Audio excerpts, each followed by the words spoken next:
Now let's move to the main body of news. I covered this a lot on the radio today. Mike Adams has a big report out on it. It actually talks about giving bonuses to hospital workers and doctors to not resuscitate and not save people. Big hospitals have also been caught taking people's organs. This guy, Joe Klein, talks about how troublesome his parents were and all the things they did when they were old. And, well, then his dad had broken a rib, and they said, if he ever gets resuscitated, he may break another rib. And he says, well, my dad's tough. It's a pretty amazing quote. He said, so I approve do not resuscitate order for dad. Now, that's the double thing. You know, dad, in fact, here's the quote right here, dad might have gotten a rib broken, which a defibrillator doesn't do, if he ever got resuscitated. So to be nice to him, in case he broke a rib, we said don't save him. Kill him to save him. That's New World Order logic. And again, they do overdo it sometimes. Hospitals do. But that's up to the individual. It's their money. But once they socialize things, they can say, well, you're paying for it too. So now none of you get any care.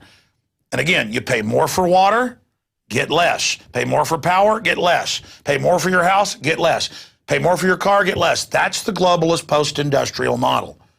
They don't want you being wealthy. The globalists talk endlessly in their financial papers that are even published that their trouble is keeping the economy shut down. Saying the middle class that buy cars or houses are bad. No. That's what keeps the entire economy going. Yeah, kill Granny, get a cash bonus. That's not just Time Magazine coming out with this. We actually have a graphic here that shows the case for killing Granny, how great it is to unplug them. And again, they want the death panels. That's what Bill Gates talks about. In fact, we have a video clip of Bill Gates talking about this, but in Time Magazine, they talk about, again, unplugging Grandma, but they also, in this article, again, Newsweek is the case for killing Granny. We're teleprompter free, so I have to keep all this in my mind.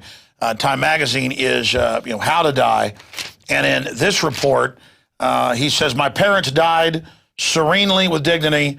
When you are a death panel, that is the very best you can hope for.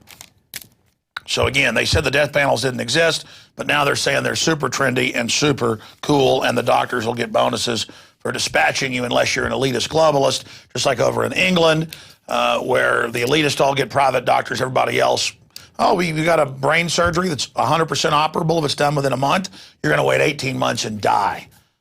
You understand? That's how this works. And they don't want you to be able to medically travel somewhere else and get the health care. They're moving to block that. This is the medical tyranny. This is how it always starts. Let's go ahead and go to this Bill Gates clip. Here it is.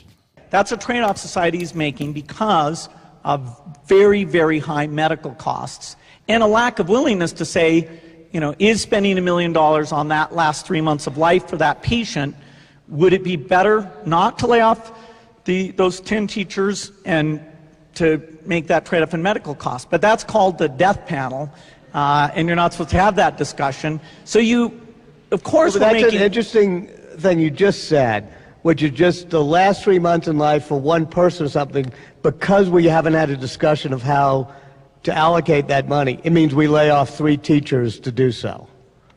I mean, in other words, we haven't had this type of allocation. We're making that trade-off because of huge medical costs that are not examined to see which ones actually have no benefit whatsoever. And because of pension generosity, we will be laying off over 100,000 teachers, which, I'm very much against that.